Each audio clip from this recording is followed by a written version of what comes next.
Well met, traveler. Welcome to the tavern. Did you know that this magical place is where more than half of history's greatest adventures have begun? Before those adventurers took their first steps, they watched and calculated who would join their party. See that barbarian over there? He hails from the frozen lands. Strong, mighty, and full of wisdom. I've closed many a night with that one. They call themselves Matt Rossi. To the right over there, that woman, working on her tinkers and mechanical devices. An artificer of great skill. She is cunning and quick, and I've seen her bounce a fair share of ne'er-do-wells out of here before I could even step out from behind the bar. She's known as Liz Harper. And that gentleman by the hearth with a pile of tomes. Rumor has it that he is a powerful wizard full of arcane secrets. But around here, most just call him the Professor. Me, I know them to be Phil Ulrich. Oh, me, I'm Joe Perez. I'll be your tavern keeper. Welcome to Tavern Watch. Hello, everyone, and welcome to Tavern Watch, a roundtable discussion about all things tabletop and tabletop adjacent. I'm one of your hosts, Joe Perez. Joining me today are the normal band of miscreants. We have Matt Rossi. How you doing today, Matt? I'm not doing enough malfacting, I think, but I'll get right on it. I promise. I don't want to get under quota. Fair enough. Also joining us is Liz Harper. Hello. Would you call us normal? That's the real question I have here today. You are normal in terms of this podcast. Outside of that, I can't say anything. And then rounding out our ragtag crew is Phil Ulrich. How you doing, Phil? Hi. Normal is just a sliding scale, so here you're fine. That's fair. Well, friends, we have like a Spiders Georg type person here, so except that we're all the Spiders Georgs, so it kind of really throws things off. That it can. Well, friends, I guess we'll start with the traditional one, because I know at least one of you is going to have a very interesting answer that bleeds into one of our topics, which is, what are you reading, what are you playing, and what are you looking forward to? So because of that transition, I'm going to say Phil for last. Liz, what have you been up to? Well, I just finished watching Critical Role thing, not one of the new ones, but Wildmount Wildlings, which was so much fun. It's one of their one-shots where essentially one of the members of their campaign 2 retired and founded a summer camp for adventurers. And it follows a group of campers at the camp who aren't quite working out. They haven't earned any merit badges. And isn't this just like the plot to Percy Jackson? I mean, you've got a very stereotypical campaign going on here. And it's GM'd by Sam Riegel, who is sometimes a little over the top for me, but the way Sam ran this game was he started out with like a room full of kids, like the children of cast members, children of friends who he runs a D&D game with at home. He does a home game for some of the kids. And he said, okay, I need a monster. You're going to help me come up with a monster. And he did this for like the whole game. He had like a writer's room of young children who would come up with ideas for monsters, for settings, for things like this, which he took into this game about, a children's summer camp. And it added this whole weird layer where it's like, if it was just Sam coming up with these ideas, you would be like, this is extremely strange and disturbing. But it's like he's taking the ideas that kids have come up with in all of their, the crazy wonder of childhood imagination and turning them into real things in a real game. And it was very fun, and also it featured Brendan Lee Mulligan playing Padmond Pondtop, a young frog wizard who is at camp but really just wants to be designing a new card game. That was a really fun one, and it's only 3 episodes for anyone who is maybe interested. It's out on YouTube in full.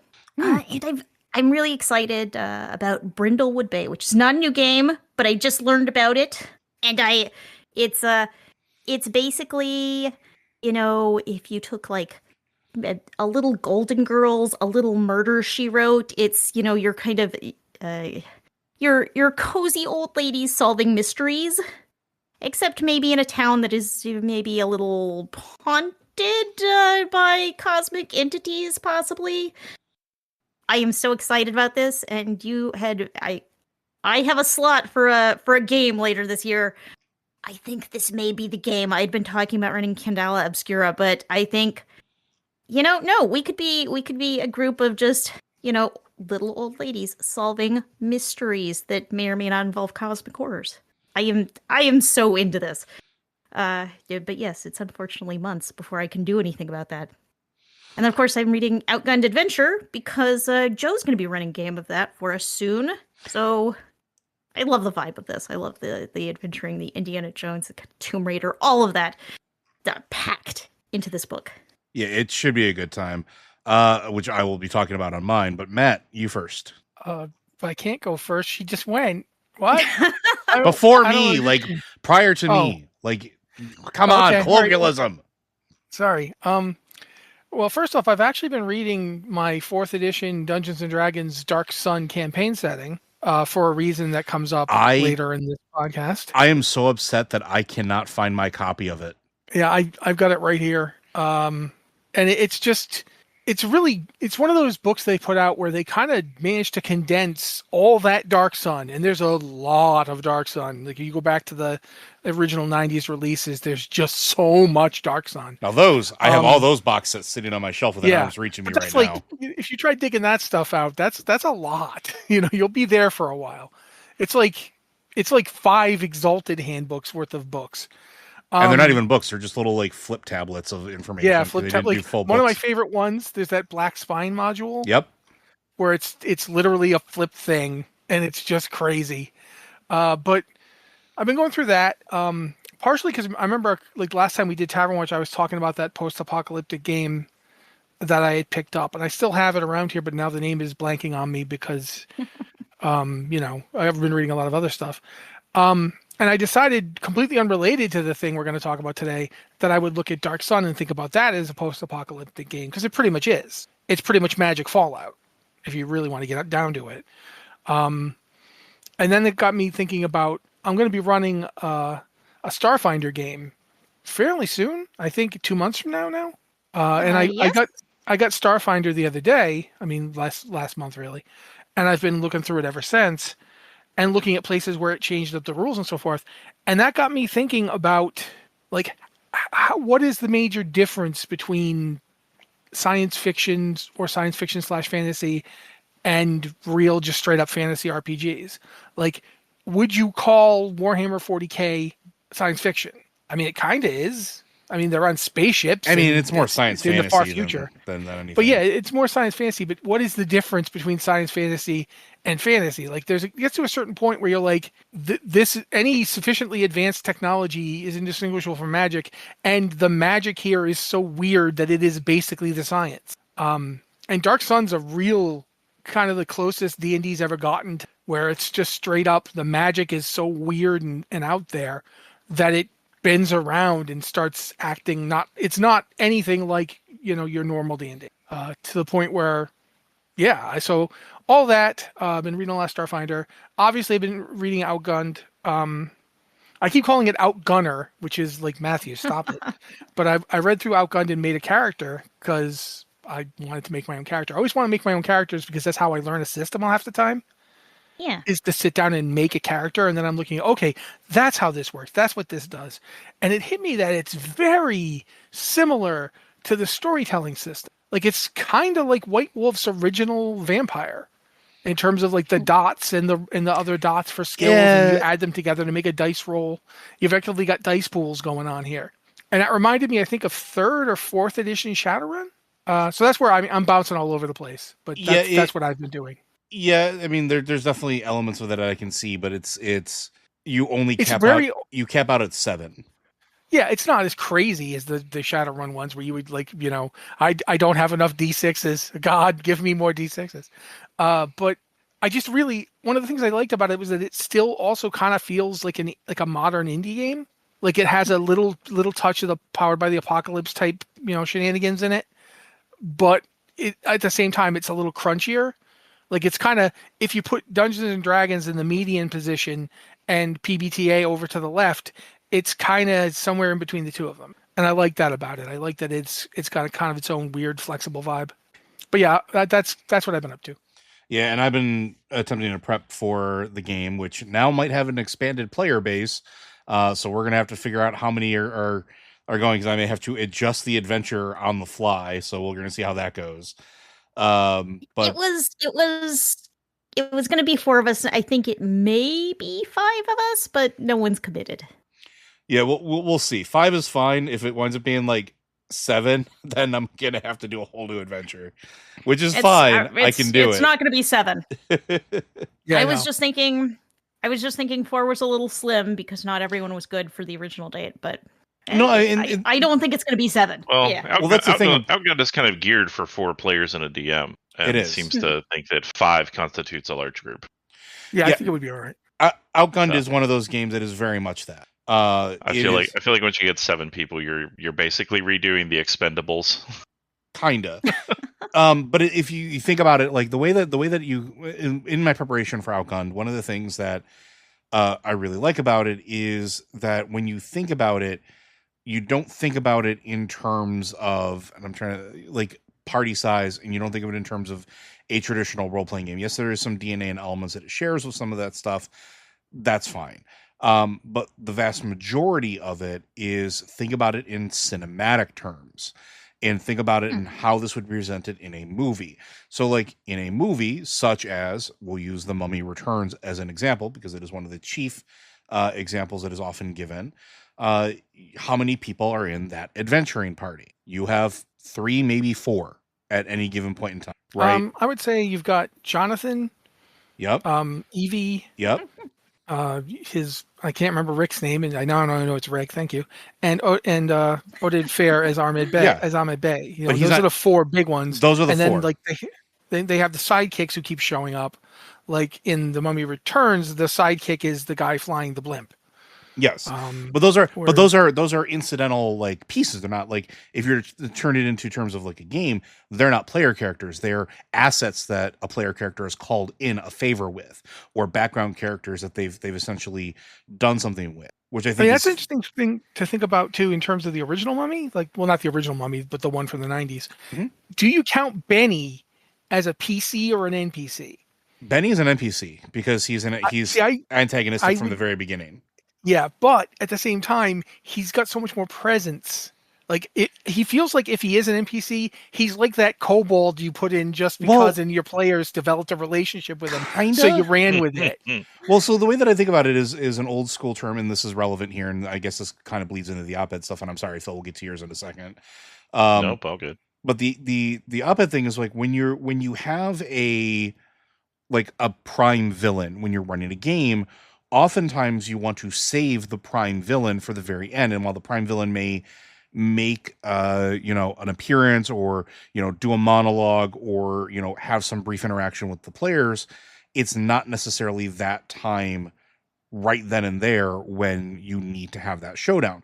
And so what you do is you have generals or lieutenants, and Benny, who starts as an associate of a player character, somebody from their background, in my opinion, turns into a lieutenant for the bad guy, becomes the mouthpiece, becomes the main source of antagonism until the main villain is ready to be confronted. And I think that it's a very classic movie trope as well. Movies have done that forever. Like, and in games like Feng Shui, that's codified. I was going to say, this is Feng Shui. Yeah. Right now you were talking Feng Shui to me. But Feng Shui is the first game that I know of that really codifies that as a thing. Like, it has different levels. You have your goons, you have your bosses, or not bosses. You have your goons, you have your supervisors, you have your lieutenants, your generals, and then your main villain. Like, it literally distinguishes that stratification in a way that other games do, but don't specifically call out. And yeah, it's big. It comes from the Nexus, the Infinite City stuff that came before Feng Shui. It's one of my favorite games. But it comes down to, like, there's certain movies that I think work really well for this explanation, and certain video games too. Mm-hmm. But the one that I think of the most is Big Trouble in Little China. Yep, 100%. Followed by The Mummy. And in each case, like Big Trouble in Little China has the main villain, but you're not going to fight him till way late. Then you've got the subordinate villains who are all the they're heavy hitters, but they're not him. They're like the guy who shoots lightning and the guy who just is really big and punches people. And then you have like all the various just criminal goons, as you pointed out. And then you've got the player characters are kind of like, it's definitely Jack Burton and his friend. Who's, I want to say Lee, but I can't remember if his name is Lee. It's been a long time since I've seen that movie, and that's a shame. It is Lee. But you got those two, and then you've got Yao Ming. I was going to say, don't forget Shen. No, Shen's absolutely a PC. Egg Shen? Yeah, he's 100%. And so is Kim Cattrall, who is the one, you think Jack is coming in as the guy who doesn't know anything. No. But Kim Cattrall is actually the one who doesn't know anything. Yep. Jack is the one who doesn't care. He's like, look, it doesn't matter what's going on. My friend's girl just got kidnapped. I got to go help them. Also, they stole my truck, and that's way important. That was my truck. So yeah, I think I get what you're saying on this. I just think that in Benny's case, he almost goes from like he might have been in session 0 as a player, and then somebody stopped playing. Yeah. Yeah, you feel it's like because he's the part where he turns to him and goes, "Well, good luck to you, my friend," and runs away. That's where oh, okay, that's where they decided to hate this. So yeah. It's real funny really too. Fun, though. It's real funny because whenever I try to describe role playing games to people, I always tend to use terms of like movies or pop culture that they can like use as reference points. And Big Trouble in Little China and The Mummy Returns or The Mummy are literally the poster children for how I sell games that have that sort of feel to. So I think that's funny that you mention it. But regardless, I'm looking forward to playing Outgunned. I haven't gotten my hand on Outgunned Superheroes yet. That should be soon. I'm looking forward to see how that does it because again, it's just a different flavor of superhero game. I'm really impressed with the system as far as just in general how it goes. It's very freeform, very it does a lot of the same stuff like you mentioned, like it's on the side of Powered by the Apocalypse with D&D, like it shares DNA with both. I think it absolutely does, and it does it in a way that I think makes sense to have that looser system that Powered by the Apocalypse has, but has just enough rules and framework that players have an easier time understanding it. Because I'm always coming back to like I think the first time we shoved you guys into a Powered by the Apocalypse system with the Shadowrun game, and I think Liz was the one asking me a million questions because Liz was coming from D&D, which had very delineated like strict rules, and then Powered by the Apocalypse is like completely empty. You're like, what do I do here? And it's like, whatever you want. And you're like, but no, what do I do here? And I remember that. And now Outgunned sort of like gives you ideas and framework that you can like, oh, okay, well, these are things that I could do.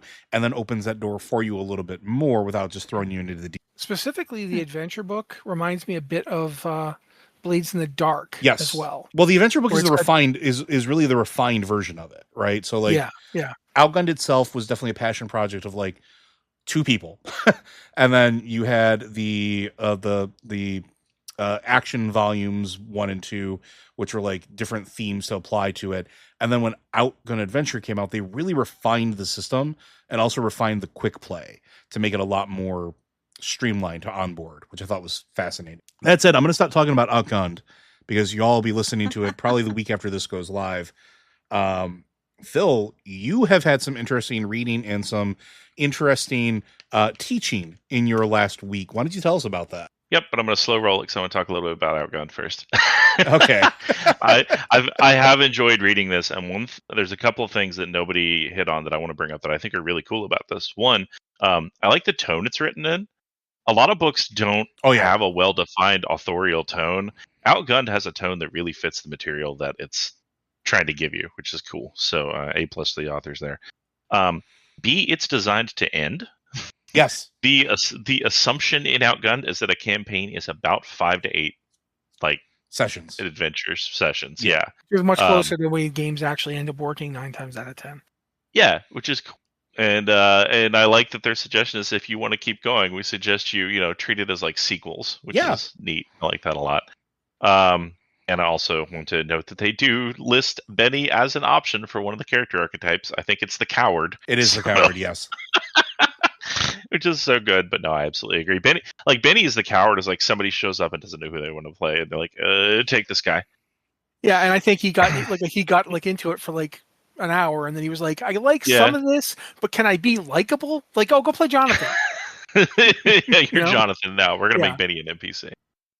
Okay. Anyway, yes, I was telling my guild recently, I've gone from running 0 games other than our monthly, sometimes our monthly for Tavern Watch, to running 2 games at once on a regular basis.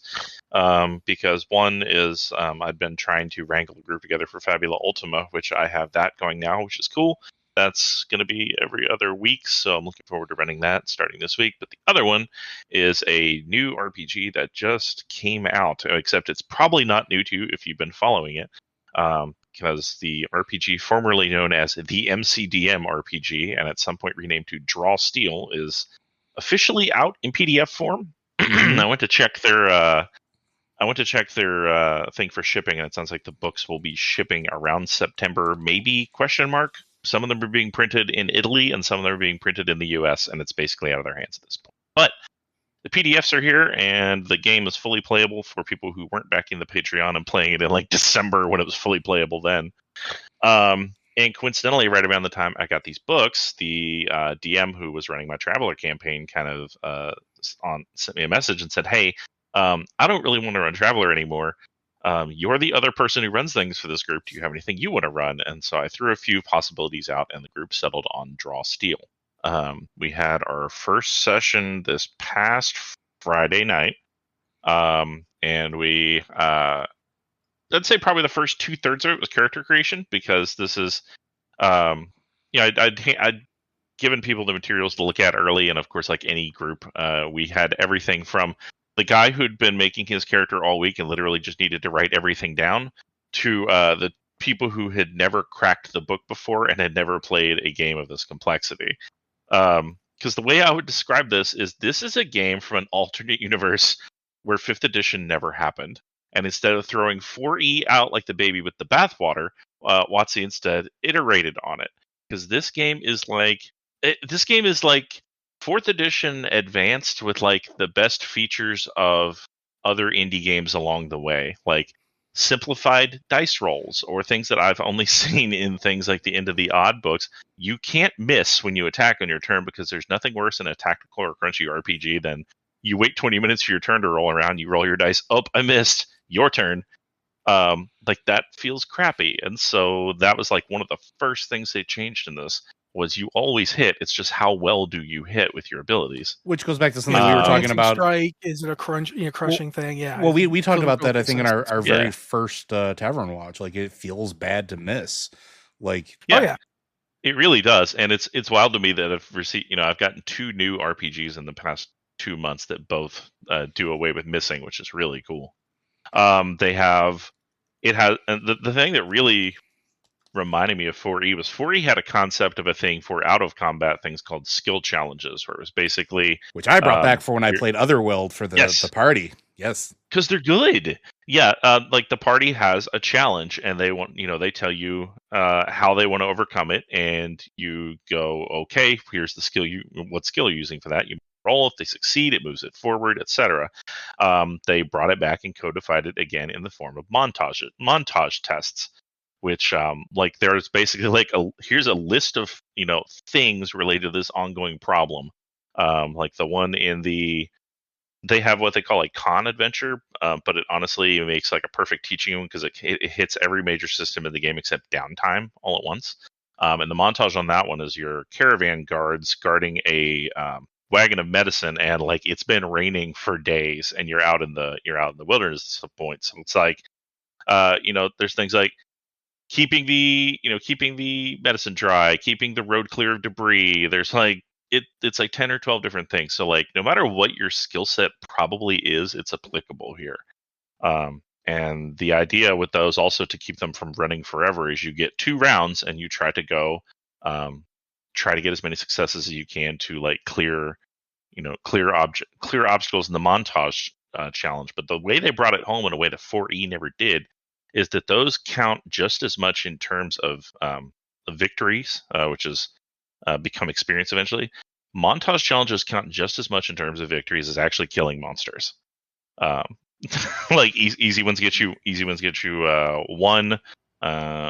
medium gets you 2, hard gets you 3, etc. And I'm also going to harp a little on 5e here, because one of the things that I don't like about 5e is how much the tempo of the game gets broken up by having to rest. Because 5e is a game of resource attrition. Yeah, and then the thing about 5e is stuff that needs a short rest is one thing, but once you have to long rest, forget it. And that's for an hour. And that's an artifact again of that wargaming route, right? Like it's that resource management game. But it's also, I think it came back in because they were reacting to 4e. Because Probably 4e, you had enough of at-will powers, you could just keep going. Well, they had at-will powers, and everyone had healing. Everyone had access to healing. Yeah, to heal themselves. Recovery surges, I think. Draw Steel brings back a couple of those things, and also turns it from a game of attrition into a push your luck game. So a couple different things. One, there are they just call them recoveries. They're healing surges. You get a lot more of them now because of the way they encourage you to play the game. Like, I think even the most non-martial character in our group has like 11 recoveries at level 1. But that's because of so when you overcome a montage challenge or a negotiation or a combat, you get one or more of what's called victories. Victories when you get into a conflict, will give you your heroic resource. You start with a number equal to the number of victories you've gotten, and then you get more each round, but you get that nice bump off the top, and those are what you use to power what. So 4E had the once per scene powers and the once per day powers. In this, those are replaced with heroic powers, which use your class's heroic resource. So accumulating victories gets you your resource. So the longer you go without resting, the more victories you get, the more you have to spend on those resources. And so it's kind of like, how far can we go and make use of this big resource budget that we're getting without overtaxing our recoveries? And then when your party finally does decide to take what's called a respite, which there's no long or short rest. A respite is 24 hours off doing nothing but resting, bandaging your wounds, and working on downtime projects. Victories translate directly to experience. So at that point, you lose the immediate bump in combat, but you get experience towards gaining your next level. So there becomes there's kind of a push your luck aspect to how far can we ride this out? How far can we enjoy being more powerful? But also we're at greater risk of dying because we run out of recoveries. Yeah, you're gambling. And then you take your respite, and it gives you a chance to rest and recover and work on projects. And there are so many downtime systems. There's a whole system for fishing in downtime. If you like crafting, there are very in-depth crafting systems that almost feel like people gave 4E crap for being video gamey. This is very video gamey. You find the materials you want. You start a project. You have a progress bar to fill, and you fill it up with skill checks. But that's you're just losing me a another little with example. fishing. Yeah. I got to tell you right at the bat. Well, it's never my favorite. But it's interesting. There's a surprising amount to it. Yeah. It seems like it's sharing a little bit of DNA with like Blades, right? Because like Blades in the Dark, at least in there, like the downtime activities matter, right? They give you resources or things to spend, and they are like their whole, like the clocks that you do in your downtime activities, they're whole things by themselves. So that's fascinating to hear. They definitely also bring back the Blades. They definitely bring back the Blades things too, where taking part in your downtime activity can cause further complications that then show up in the story. One that I remember right now is there's one of the downtime activities is just spend time with loved ones. Cool, very straightforward. But then you roll on a little table when you get a benefit from it, and then you roll on a table when you get done doing it. And one of the you can have down things like one of your cousins ran off to become an adventurer, and while you're hanging out with your family, they mentioned to you, and they're like, oh, can you go convince them not to do this? Or I don't remember some of the others. There's a lot of things. I think there's one where a family member follows you when you leave, and so they can become a complication in further scenes. Let me see. I'm looking up here, but you guys can go ahead and talk while I'm looking at that. But that is just Matt, you're talking about fishing. So there are fishing benefits. A lot of them. Yeah, you're gonna find out.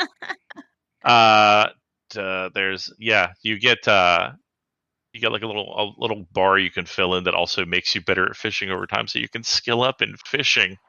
But it also gives people extra recoveries, or gives you But then there's also like the option for events to happen, like one where you can reel in half of a mysterious treasure of the director's choice, or you can accidentally reel in an angled Daybringer, which are like their poisonous frog people, except the Daybringers can like summon miniature suns.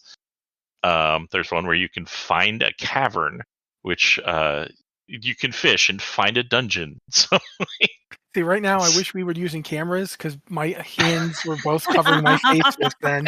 And please, God, make him stop talking about fishing. nope, doing it. More fish. There it is. Spending times with loved ones. After the role, the hero learns that spending time with loved ones isn't always as rejuvenating as one hopes. Completely, you have to spend extra project points thanks to difficult friends or relatives. Oh, your uncle's back, and he's talking about how a dragon's eating people. It's totally justified. Oh God, I need an extra 20 project points to deal with Uncle Steve. So Jay, we didn't even have evil wizards. What about the necromancer that killed your entire family? He was a necromancer. He wasn't a wizard. It's just what necromancers do. So, yeah, so I have been playing that. It has been interesting trying to teach it, but I feel like it really comes down to like 4 major systems, and I shout out to MCDM because their Con Adventure touches on 3 of them in a very accessible way. You don't get an opportunity to touch on downtime, but that's fine because this is designed to be played at a convention. Like you get a combat, you get a negotiation, which is their other system. It kind of systematizes persuasion rolls by giving and also keeps those scenes from dragging on forever because your NPCs have both an interest score and a patience score. Interest is how basically how well their final offer to the PCs will be at the end of this, and patience is how long before they walk away. But then they also have pitfalls and motivations, and if you can make tests that mention their motivations, then it increases their interest. But if you make ones that hit their pitfalls, like things they don't care about or actively against, it decreases their motivation, and in both cases, patience goes down. Patience is essentially a timer for this negotiation, so you cannot take up someone's time forever trying to negotiate. I was saying the intro one-shot adventure kind of gives you a little introductory sequence. Meet your heroes, and then a combat, a negotiation, a montage test, and then a combat. That is kind of exactly what I want out of a first adventure, which is show you what the system can do. Show you what the mechanics can do. Get people acclimated. Yeah. And it was kind of funny also hearing players who had never seen 4E, and so they didn't know about minion-level monsters. When I opened up the map for the first combat, and despite having six PCs on the board, there were, I want to say, close to 20 monsters on the board. Yeah, that sounds about right. Yeah, but that's because minions activate as a group, move as a group. Their signature attack is as a group. Like for a group of archers, it might be like they roll once and they target as many things as they can hit. But they're only rolling once. They're not doing a lot of damage. And if you can do enough damage to take out 2 of them, you take out 2 of them at once. And so it quickly goes from holy crap, that's so many monsters, to I can swing my axe and take out 3 of these little rat men at once, and that's cool. So. Very interesting system. Wasn't sure about it in practice, but having it at the table, I think it's going to be more prep than I'm used to doing. But I think it's going to be a lot of fun. I'm going to shout out one more thing about the prep. If you've ever put together an army for a miniatures game, you'll be very familiar with how to build monster encounters. Because basically you compute a point total based on the PCs and their level, and then you buy monsters with points. Yeah, can we talk about how I wish more games did that? Like, yeah, it feels like what challenge rating. It feels like it's what CR wanted to do, but CR is so inconsistent and unbalanced. That's the problem, right? Like, challenge rating has been bad for three games now. For all three versions of D&D that actually formally had it, it's been bad. It was bad in 3rd edition because it kept underselling the monsters. Yep. Yeah. Like. You'd go up against a party of 12th level players with a CR 12 monster, and it would eat them alive. It's like, this thing had 17 attacks. 4th edition, the only time I got to play 4th edition for extended period of time was a 6-game mini campaign where at one point I killed this dark god in 2 rounds on my barbarian. 2 rounds, and the guy was dead. And then 5th edition, it's wildly inconsistent. Like, wildly inconsistent. Like, what is happening? Why are these goblins murdering me? Why did I just beat up Tiamat? What is happening? Oh, you mean 5th I will edition? say- 5th edition, where I did Yeah. over 400 points of damage in a single round to an ancient black dragon? Yeah, boom. Mhm. Yep. That thing's on fire now. Yeah, CR does not always reflect the reality of the game. I feel like there in Draw Steel there is a table in the monster book. It's a 2x2 grid. Across the top's number of heroes, and going down is hero level, and that gives you the average point system that you have for a party. Like if I look at this, an average encounter for them, I get to buy 36 points worth of monsters for my encounter. But there's also a thing where like if you kind of average the number of victories they have, and like if they've added more victories, then you have the option to add more monsters as you go along. So like if they've added 2, that's treated as approximately another hero. So like if this is coming late in a session where I'm like, okay, I know they won't get to this boss until they've got at least like 3 to 4 victories under their belt, then I could treat this as 2 levels higher when I'm budgeting. So. And the fact that it's kind of been designed from the ground up, whereas 5e is kind of taking the monsters that Dungeons and Dragons has had since the 70s and kind of trying to finagle them into a point system based on what feels like a best guess at some points. I would agree. Yeah, but this is and the monsters are just so cool because the DM, the director as they call it, also gets you get your own version of heroic resource. You get malice. You get more of it the more players are in the party. And you just get like really cool monsters. Like there was a type of rat person, a red and white mischiever, and like one of the things they could spend malice on was essentially pantsing you to make you slower. They cut your belt, and now you cannot move as quickly on your next turn. Or the maestro, who was like their bard leader magician kind of guy, could summon a wall of rats. It was literally like wall of stone, but it's like a 10 square long, one square thick wall of rats. And so now the party has to deal with that if they want to get anywhere. Or, I don't know, goblins can fill the entire map with a poisonous miasma that they're immune to because they're goblins, but everybody else it's treated as difficult terrain and they're taking damage. So, really fun, and it also keeps fights from you want the players have an incentive to not drag out fights either, because the director gets more malice the longer the fight goes on. Which reminds me of the escalation die from 13th Age, another great game that took a lot of things from 4th edition and did them better. So They get a new edition, by the way. Yeah, I'm very excited to check that out. So yeah, Draw Steel, it's good. If you are, if you're not dead set against games that have a tactical aspect to them, I would say check it out. I think it does a lot of really cool things. If not, maybe check it out anyway and steal montage tests for whatever game you are playing, because they're cool. Well, thank you. Now I'm gonna shut up for a while. Well, thank you very much for that, Phil. But yeah, so there you go. That's Draw Steel, or at least an endorsement. They're in for it. So let's go ahead and move on to the next one, which is we've talked about this before on the show, but it's fascinating to see that it's actually moving forward. Sword World, which is a Japanese RPG. And there's whole documentaries that have been done on this. You would think that like D&D was like big in Japan, and it wasn't. As a matter of fact, D&D failed to get a foothold in Japan for a multitude of reasons. But one was that the Sword World basically eclipsed it in every possible way, embracing what I guess would be the classic fantasy of Japanese like medieval culture, with a system that was easier to understand for players than the basically wargaming tactical combat roots of D&D. It was a perfect storm. And I think it's fascinating that we're now getting an English translation, an English release of it. There have been fan-done translations of it for years and years and years. But now we're actually getting something that is made for us. For this game, which I think is really cool, because it's going to be, for a lot of people who don't know that it exists, it's going to be really, really cool. And I just want to read the description of what is Sword World, because I think it sort of encapsulates it perfectly, which, obviously that's the point. Sword World is the most successful and long-standing tabletop RPG in Japan. Originally created in 1989 by Group SNE, it has been in continuous publication for nearly 40 years and has profoundly shaped Japan's fantasy and gaming culture. The game takes place in a rich, dynamic setting, a world literally created by ancient sentient swords known as the Swords of Genesis. The setting is filled with magic, guilds, ancient ruins, and dungeons shaped by mythical energies and magical technology. It's inspired novels, anime, video games, and more across Japanese media.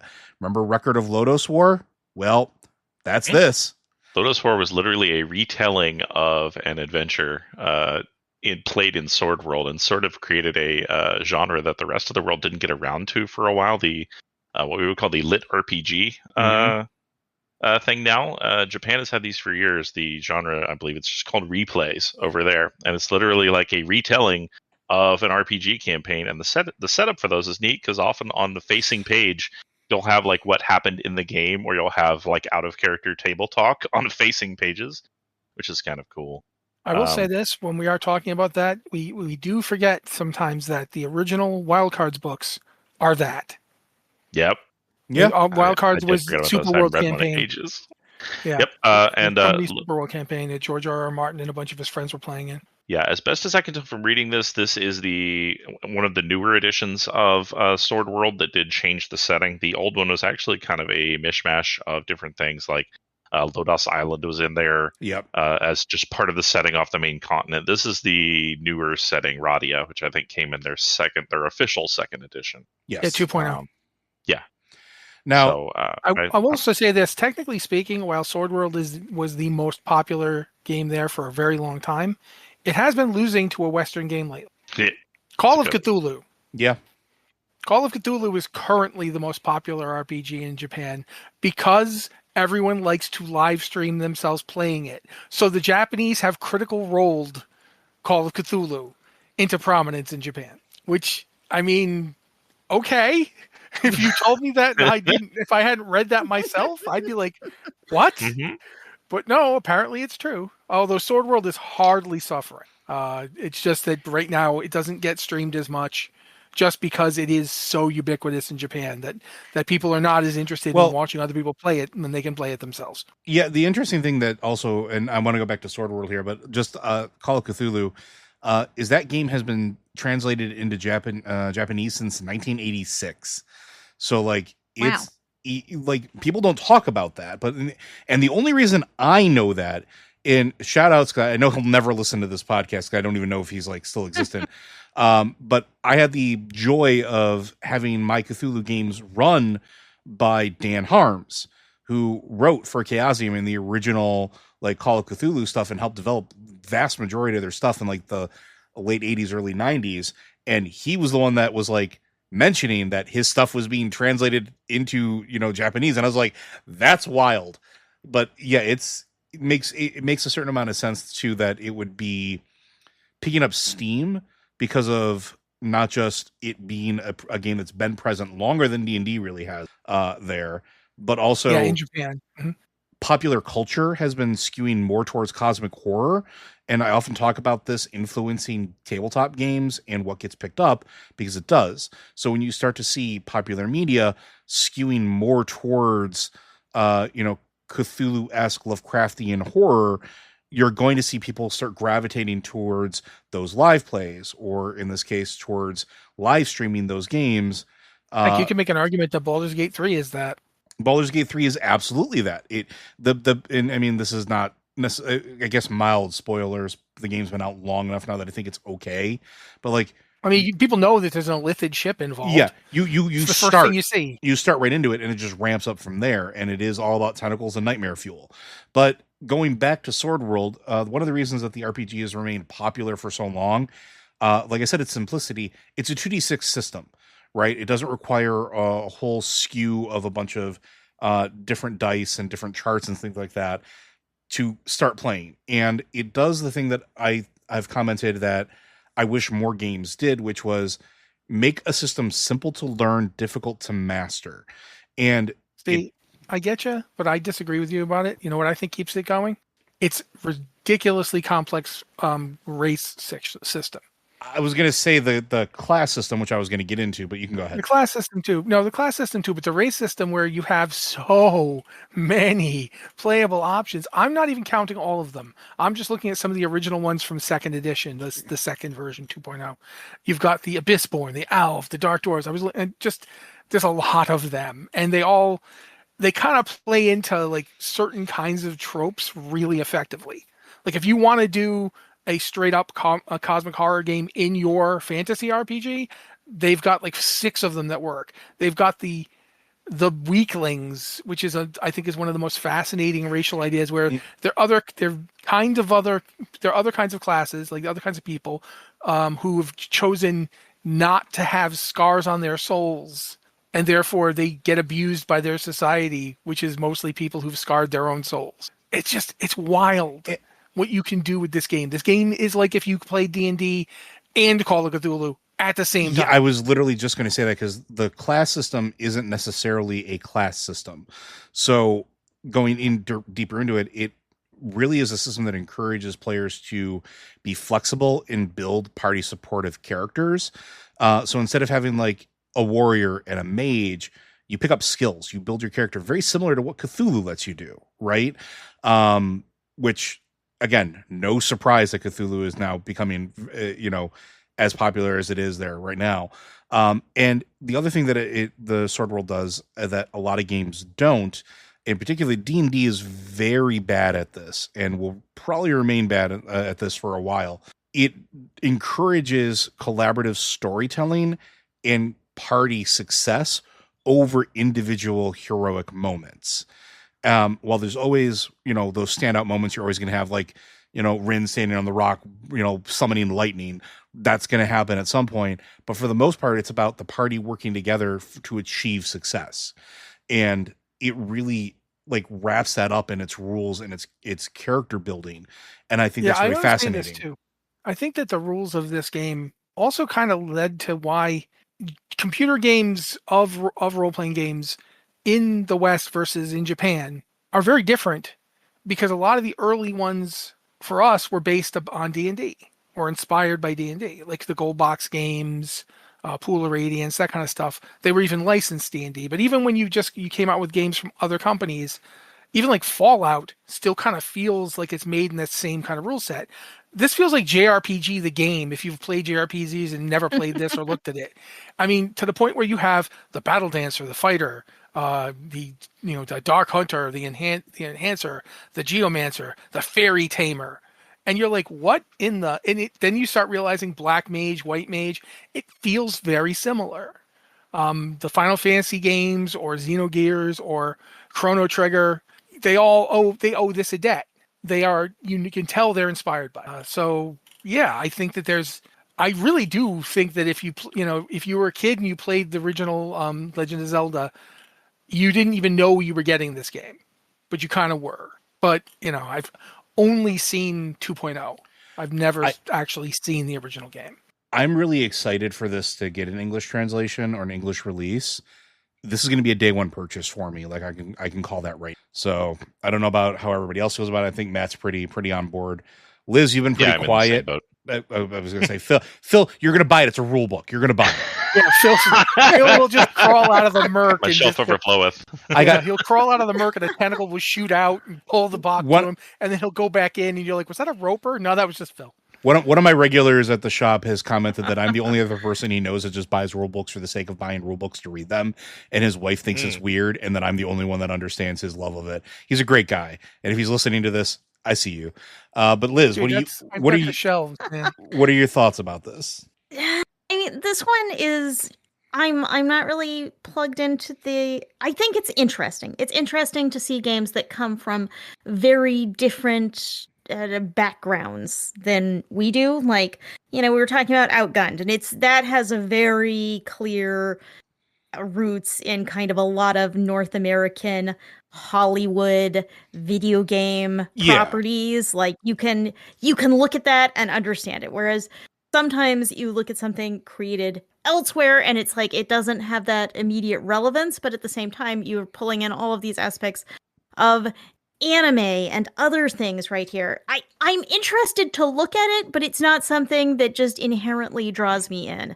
It's interesting because it's different, because it was written from a different perspective. So inevitably, that's cool. So inevitably, when one of the three of us run it, you're going to play, is what I'm hearing. Yeah? I mean, why is that a question? Honestly, I would love it if we did the 3-part game time thing we usually do when we run, but every break, somebody swaps in to run it. Much in the way, like, when you read Lodos War, they have different directors for different episodes. Like, there's an overall director, but then there's different directors for different episodes. I would love it if, like Joe started it, then, like, I picked up the middle, and then Phil came at the end and made it make sense for people. Because usually when I run a game, that's the last thing on my mind, is making sense. But no, I think that this is the kind of game where you could have a lot of people come to it in a lot of different ways. I really do think it's a fascinating game. I've never gotten to see the original version, just the two. Yeah, I want to. The fact that there's leprechauns in it. I want to move over to these leprechauns, everyone. I want to move over to a couple of the WotC things, because I think we've been bagging on D&D, and I think it's okay to talk about those real quick. So, Matt, I think this was you added this, so I'm gonna toss it over to you.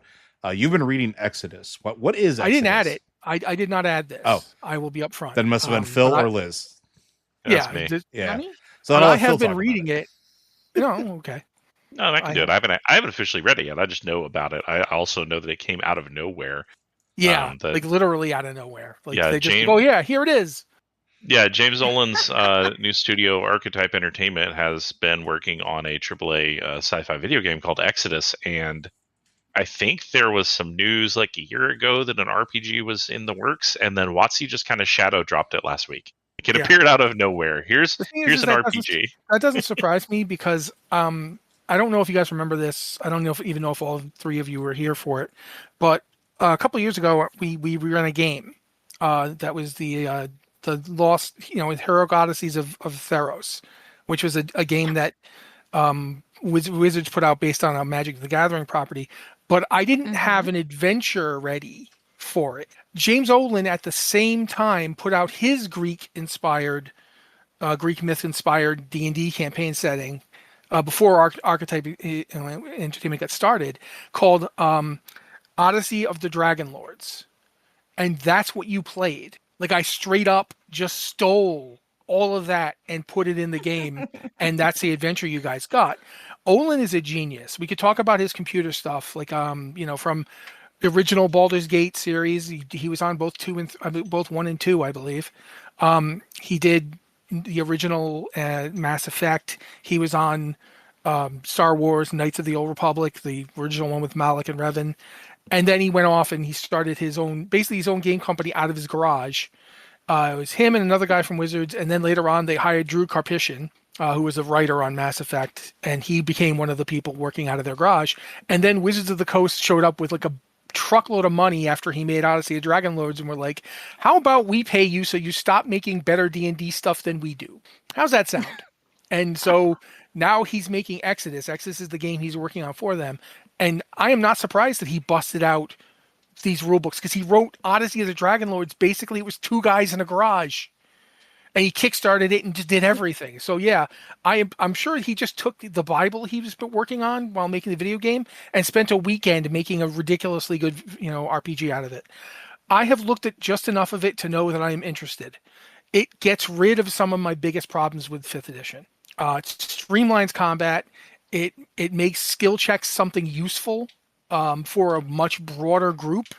It works with, you can do a lot more in terms of ranged combat type stuff. In a way, it could do for D&D what Starfinder does for Pathfinder. It's not as good as Starfinder, but again, it's like two guys. It's like him and two science fiction guys writing this. And yeah, so far, everything I saw of it. Also, we'll say this, it's ridiculously slick. All the art I've seen, it seems to be coming from, concept art from the video game. And therefore, it's not tremendously surprising that they have some beautiful art. I can't get the book right now because they don't have it. I couldn't find a PDF for it anywhere. Yeah, it would be nice if you could just buy a PDF and check this out, Yeah. but no, it's a physical hardcover book. Which And is because like, of problems we're having with distribution across North America, Don't get me that's started. That's a tricky thing for me. Like my local gaming store, I could not get. They were like, "No, man, can't get it." So yeah, I am excited for it. I first off, I'm excited for it because I like when D&D gets space-based cousins that are not just Spelljammer. I like Spelljammer. Don't get me wrong, but one of my favorite games to ever come out from original TSR was Dark Matter, which was their really bizarre. Essentially, it was unknown armies before unknown armies existed. Science fiction, fantasy, weird conspiracy theory. The X-Files were big at the time, sort of game. And it was great. It was so well done. Much less annoying than the actual X-Files because they kept they didn't keep saying, okay, we have these two main characters, but they're not going to be in this season. Sorry, I'm still mad about that. But yeah, no, I think this is a really interesting thing. The fact that they dropped it like they said, it felt like an Obsidian remaster moment, where it's like, what? You've got an entire game just ready? And you didn't talk about it at all before this? It's kind of like, were they just doing this in their free time and said, okay, ship it? Honestly, because I have what it heard feels like. I have heard a great deal about the video game. It looks really interesting, but I hadn't known they were about to drop a TTRPG out of it. No, it's like Phil said, they had talked about it, I think, once last year. So, boom, there it is. It's like, oh, okay. Okay. And then I want to just slide over to the Unearthed Arcana that we were talking about a little bit earlier. He said you were looking at Dark Sun because of this. Is that right, Matt? Well, no, that was a coincidence. But then I was like, "Ooh, okay." I have the 4th edition book, and I had it open. I was flipping through it and looking at how they did preservation and defiling magic, and then I looked at the notes for today's show, and I was like, "Say what?"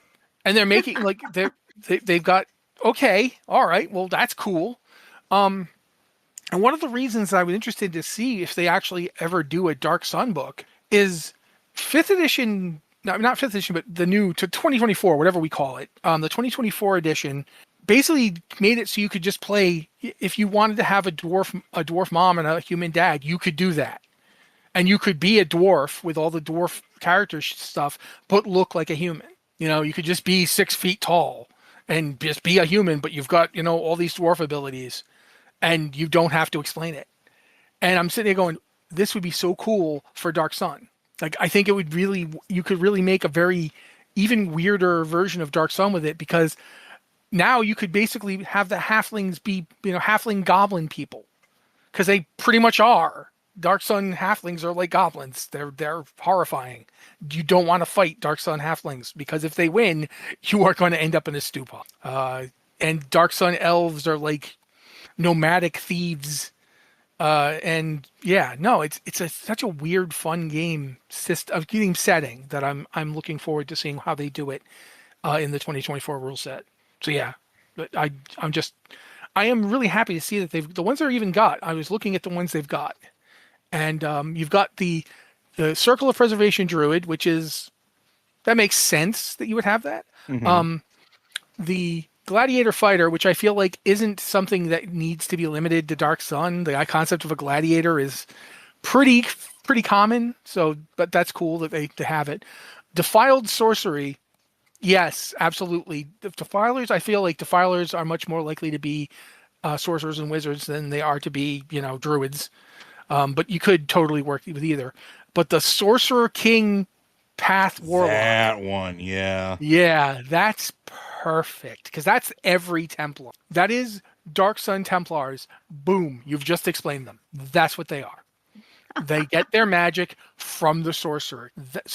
And that makes it even better, because everyone's always trying to make the parallel between warlocks and clerics, that they draw their power from different sources that are not, it's not their magic, it's from this other source. And in Dark Sun, there are no clerics, really. There's no gods left. But there are Templars who are essentially, they have state religions to the various Sorcerer Kings. They're all warlocks. Boom. Makes perfect sense. Fits the setting perfectly. It's just so right that I'm desperate to see how they bring this in if they actually do a book. So yeah, I don't know. A lot of people have never seen Dark Sun, so you won't really know what it was like when it came out. When it came out, this was the game book that said make at least 3 characters and make them create a tree of how they're related to each other in what way. Like, are they friends? Were they brother and sisters? What's going on? Because at least one of these guys is going to die. There's no metal. Everything's got like psionic powers. You're going to go out in the desert and you're going to get killed. So just be ready with another character. Yeah. And I want to see if that's there. Like, do you actually try to translate that, or do you just accept that modern players don't want to do that? Yeah, and I'll be very curious, because one of the reasons we talked about this before that I didn't think Dark Sun was going to get a modern release is, one, the subject matter being extremely dark and also being extremely anti-corporate. And then Yeah, absolutely. And then also it was a harsh game, and players are like overwhelmingly, at least in my anecdotal experience at the shop, aren't looking for a game like that anymore. So I will be extremely curious to see how that shakes out. Well, so like Phil just said, you know how taking out misses, like you is this not fun to miss? It's also not fun to die unless it's got something cool going for it, you know? Just getting killed because, you know, okay, your first level in this game wants to murder you. Sometimes if that's what you're going for, great, but a lot of people wouldn't like it. And then I think we have time for one last one before we call it here. And I'll look to Liz for this one because it's Critical Role related. Liz, what's going on with Critical Role? Well, Critical Role announced Campaign 4, and it's a big, different, crazy kind of storytelling they're doing, because for one, they're bringing in a GM that is not Matt Mercer for the main campaign. They're bringing in Brendan Lee Mulligan, whom we probably know and love. You probably know and love Brendan Lee Mulligan. He's very lovable. If you don't, he's the mind behind Dimension 20. Mm-hmm. And this guy is very busy in the tabletop space, and he's about to be so much busier because he is running all of Campaign 4. Campaign 4 will feature all of the original cast members of Critical Role, including Matt Mercer as a player rather than a GM, which, congratulations, Matt, for escaping the forever DM curse. He has been I'm so fucking jealous. DM for so long, and now he gets to play in a game, which is really cool. I think from the outside perspective, some people look at this and it's like, oh no, Matt's going away. But I'm just thinking, Matt gets to play in a game. Matt gets to play. He's played in like one-shots and little games. Now he gets to play in a big, long campaign made in a world he did not create, because this is also in a new world called Ahriman. Mm-hmm. That is a world in which the gods have been overthrown. So there's going to be some interesting exploration of probably divinity. What is it like to be a mortal in a world in which there are no gods? How does magic work? How do clerics? Are clerics a thing? So there's some interesting things positioned just by the world as lightly explained so far. But the biggest thing is, in fact, the biggest thing, that it is a very, very big game. There are 13 players in this game. So, yeah, 13 that's a few more than the original Critical Role cast. They are having some guests who are not just guests. I mean, Critical Role's always had people come and go, including Louis Carrazzo, Robbie Damon, my personal favorite. Yay! Not that I'm biased. I'm not biased, but Robbie's my favorite. Abria Inagar. Abria's my favorite. Abria's also great. I'm not trying to say anyone else is not great, but yeah. Whitney Moore, Alexander Ward, and so you've got the original cast, you've got these new casts, and so how do you manage to run a table of 13? That is too many players. Yeah. What they're breaking it up into 3 groups?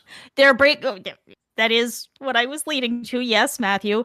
They are doing a West Marches style campaign where they have a big campaign world, and you are going to have 3 groups that are kind of off doing their own thing in this world. And maybe sometimes they'll come together. Maybe sometimes they'll diverge. Maybe sometimes the people over here are going to do something big and terrible that affects the people over there. So it's almost like 3 campaigns crammed together.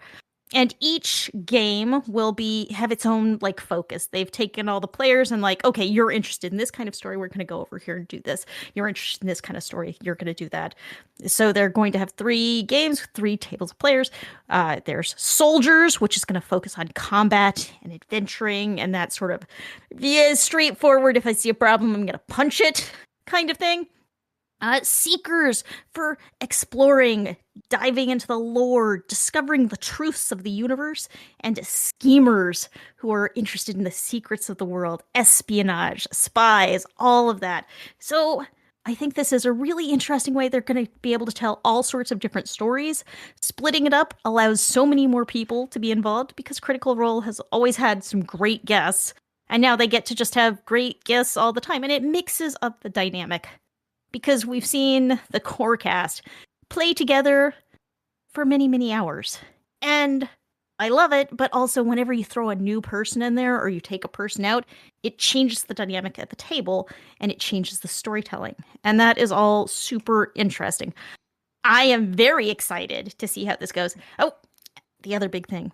It is running on D&D 5e rules, the 2024 rules for D&D. And, that is a surprise. I did kind of expect them to go towards Daggerheart. And I think it's interesting in that it kind of positions Critical Role as a company, as a brand, as sort of tabletop ambassadors more. If they had gone to Daggerheart, it would be like, okay, this is our advertising arm for our own game. But instead, they're sticking with D&D, which it makes it feel like a broader move. Like they're not just doing their own thing. They're going to include lots of different tabletop things going on. So I'm very excited. It's starting on October the 2nd, which is not too far away. That far away, but also too far away. So yes, and the first several episodes are going to include all 13 players around the table. I don't know how they fit 13 players around the table. It's a big table, but that kind of pulled me back, and I'm like, that's a lot. I've run games for that many players before.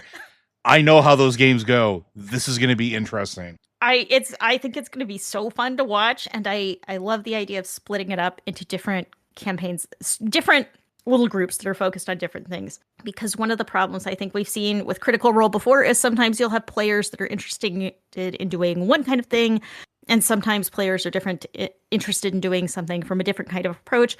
And this allows everyone to come straight up and be like, okay, I want to be a soldier, I want to do this action focus campaign, or I want to do this lore focus campaign, and then you can really tailor those stories to what each group wants to do, what they're interested in, what their kind of deal is. So I think this is going to result in all different stories, and I think it's going to be great. I am so excited. Well, I know this is probably the one most likely to actually make me watch Critical Role content. So, well, I'm looking forward to getting a shot at it and reporting back. I am interested to hear your thoughts. I do feel that people should, if they want to see what Brendan Lee Mulligan's like as a DM and they don't know where to start, there is a Critical Role series that he jammed that you can watch. I think he's done 2, actually. Yeah. So you can, if you're on the site. EXU Calamity, but he also did 3 episodes of in Campaign 3, which I think are called Downfall. Yeah. Which, hey, that also very involved in the gods right there. So yeah, there's a certain amount of that you can look at and figure out if that's going to be your thing. I recommend him. He's really good. He's very different than Matt Mercer, but yeah, if it wasn't gonna be a Brea, then it being him is a really good choice. Yeah, and I was gonna say go ahead. Is it Fantasy High, the dropout series? There's a bunch of them, but the one that ran the longest as far as like concurrent back-to-back campaigns was Fantasy High. It essentially is exactly what it sounds like. It's the players playing fantasy high schoolers going on epic adventures as they go to Eggfort Adventure and Academy. And it spans all 4 years of their high school career. So it's what I tend to tell people to, like, if you're going to look into like Dimension 20, or if you want to see Brendan as he's a very yes and DM. You want to see what that looks like, then I usually recommend people start with Fantasy High Season 1. The other good thing about Fantasy High is it is available in full on YouTube, so Yes. you don't have to subscribe to Dropout to watch it. So it's very accessible. It is. And also I will say that as far as a lot of the streaming content goes, outside of being free, if you are interested and you do like that type of content, the other stuff that they do is relatively accessible. Dropout's one of the relatively cheap streaming services that gives you a lot of tabletop content. I think there's also on Spotify and some of the other places, I think they're also doing a Worlds Without Number campaign as well. Which Worlds Beyond Number. Number. Yeah, That is the first thing of that just completed, so that is an entire product you can go and listen to at this point. Yeah, it's also podcast form, not video form. Yes. So some people are drawn more to one or the other. Yeah, but just throwing it out there, you have the idea of seeing what you're into, and maybe that'll tickle your fancy, and maybe that'll be a topic for the next Tavern Watch when we talk about some of our favorite content creators and why we think people should give them a shot, because that could be an interesting topic to help some of our friends out there. Because I know we occasionally get asked that in our Discord and out and about in our interactions, where people ask us to where should I start? What should I listen to? So maybe we can do that outside of our own stuff, which obviously you should always listen to our stuff because, I'm not biased or anything, but I think we do a pretty good job with it. But I think that's where we're going to end it today, folks. I do want to thank you for joining us again. Blizzard Watch is made possible due to your generous contributions at patreon.com/BlizzardWatch. Your continued support means that this podcast site and community is able to thrive and grow. Blizzard Watch supporters enjoy exclusive benefits like early access to the podcast, better chance at having your question answered in our podcast, or the Q&A and ad-free site experience. If you have questions for this or any of our podcasts, be sure to send those in. You can send them into podcast@blizzardwatch.com, singular podcast. Specify the show that it is for in the subject line, as well as any special pronunciation of your name. If you want to sub on Discord, you can do so. We have the Q and Podcast Questions channel, which is open for everybody. And if you are a Patreon subscriber, we have the Patreon Q and Podcast Questions channel, where we tend to look there first as a way of saying thank you for helping us keep the lights on. With that, folks, we'll catch you next time.